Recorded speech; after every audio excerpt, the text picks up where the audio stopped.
Assalamualaikum warahmatullahi wabarakatuh. Selamat pagi Pak Saiful Fahri. Pagi Pak. Nah, ini terkait sama ini jadwalnya training refreshment Pak. Yang barusan tadi sama sudah mengisi pretest ya. Jadi pretest itu soal sebelum sama diberikan materi mengenai defensive driving, super driver skill, super driver service, water hammer, dan yang lainnya Pak ya. Nah, ini yang pertama super driver skill, yaitu sudah keluar dari DMS untuk semua driver dengan tujuan keselamatan saat di jalan. Yang isinya DMS super driver skill itu isinya itu SOP saat berkendara Pak Saiful Fahri ya. Yeah. Terus lanjut di gambar yang kedua, daily inspection full diesel. Nah, unit kita, unit yang biasa Pak Saiful Fahri bawa itu full diesel ya Pak. Yeah. CDD, ada yang CDE, namun tidak ada yang CDEL. Nah itu yang setiap harinya Pak Saiful Fahri ngisi di RMS, di sistem RMS untuk absensi wajib. Pertama absen masuk, terus kedua ngisi SPG, surat perintah jalan. Nah di situ akan ada keterangan CDD. Kalau belum ada CDEL ya berarti ya R dan berapa R50 ya. Nah itu CDEL, yang dan lainnya itu CDD. Namun ada yang CDE, itu diingat berbahan bakar solar. Dulu kan pernah sempat berbahan bakar karena jenis solar yang bersubsidi itu habis langka, jadi disuruh pengisian Dexlet. Nah, namun saat ini harus pengisian sesuai yang dianjurkan, yang pakai yang subsidi ya Pak Saiful Fahri, diingat-ingat ya. Nah, terus ada aplikasi di situ tersebut tidak jangan sampai dulu sampai ada yang ngetik pertama, yaitu kesannya buat main-main Pak, jadi jangan seperti itu ya. Terus lanjut di gambar yang ketiga Pak. Nah, ini Pak ya. Gambar yang ketiga ini metode pengecekan kendaraan. Nah, jadi misal saya tanya di tidak, Pak Saiful Fahri, metode pengecekan kendaraan apa? Kalau dari kata B bodi dan ban. Sebelum berangkat, Pak Saiful Fahri mengecek bodi dan bannya dulu. Dilihat bodinya ini ada kerusakan enggak? Dari yang kemarin kan sudah batangan ya.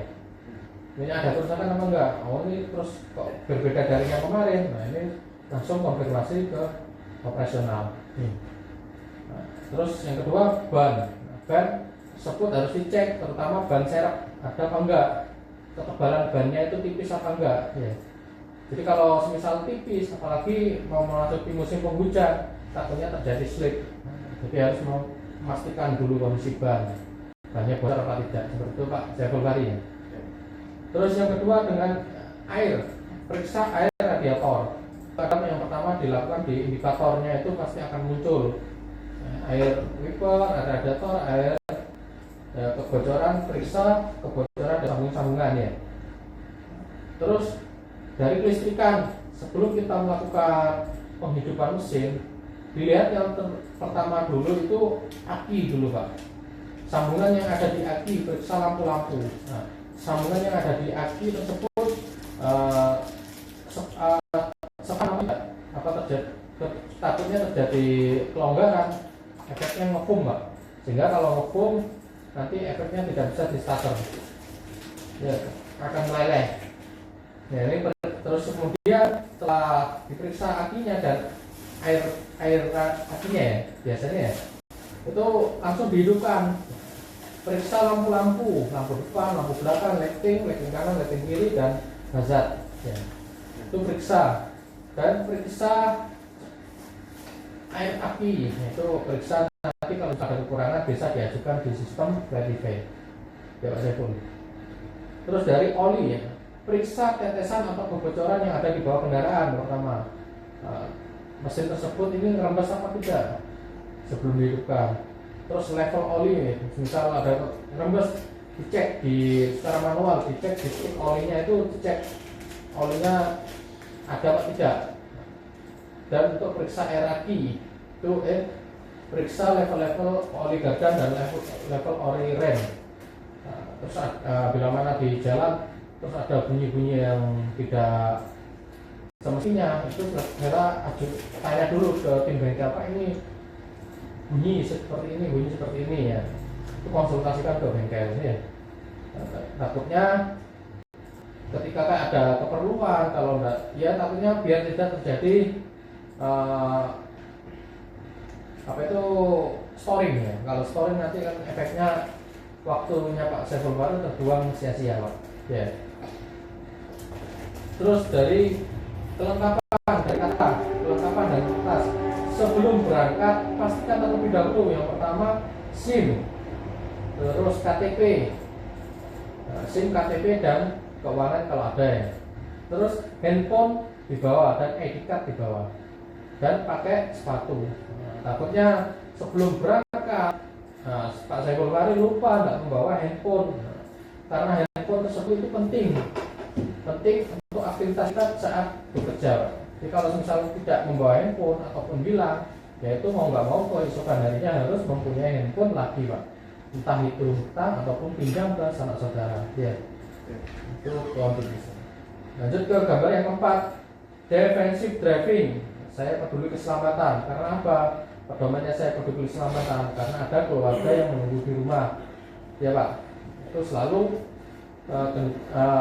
defensive driving tersebut diterapkan di dalam hati maupun di pikiran, Pak. Ya. Terus lanjut yang dari gambar yang kelima, defensive driving. Ini harus hafal, Pak. Defensive driving, perilaku mengemudi yang menerapkan metode safety driving sehingga mampu mengidentifikasi bahaya dengan mengambil resiko yang paling rendah, dengan tujuan tidak menjadi penyebab kecelakaan, dan yang kedua tidak menjadi pemicu kecelakaan, dan yang ketiga tidak terlibat dalam kecelakaan ya. Jadi metode safety, saat saya tanya dimanapun saat disidak, metode safety saat berkendara ya apa tadi ya, melakukan pengecekan balok mulai dari rem, lampu, itu juga termasuk metode safety, Pak ya. Terus kemudian ya berkendara selalu fokus, hindari distraksi, pahami marka, terus selalu awasi kondisi sekitar, itu juga termasuk metode safety. Karena apa? Yang pertama tidak overspeed tersebut akan ada surat peringatan pertama dan yang terakhir, serta dilakukan mutasi, entah itu kemana saya kurang tahu ya. Terus yang kedua, mengenai overstay engine on dipahami benar-benar Pak Saiful Bahri. Kita boleh melakukan pemanasan mobil, namun jangan terlalu lama, 10 menit saja. Nah, setelah 10 menit bila mana belum masih mau berangkat, dimatikan secara penuh di kondisi kunci, kondisi lock ya Pak. Jangan di posisi ACC. Nah, itu kalau misal ditinggal ke kamar mandi, itu langsung di kondisi lock. Kalau perlu dicabut, dibawa. Nah, tapi namun kalau dicabut nanti efeknya nanti akan ada, entah itu ditaruh kemana kelupaan, yaitu dicabut sesuai yang diharapkan di kondisi lock ya. Kalau kondisi ini tidak akan ada ketelisitannya. Karena apa?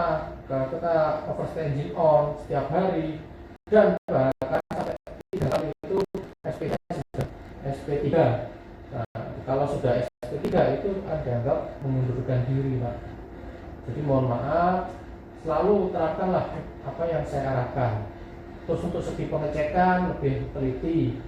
Jangan percaya dengan anak toko. Karena apa? Karena kalau percaya sama anak toko, terjadi suatu pertanyaan di kemudian hari, nah itu akan membebankan ke Pak Saiful Bahri.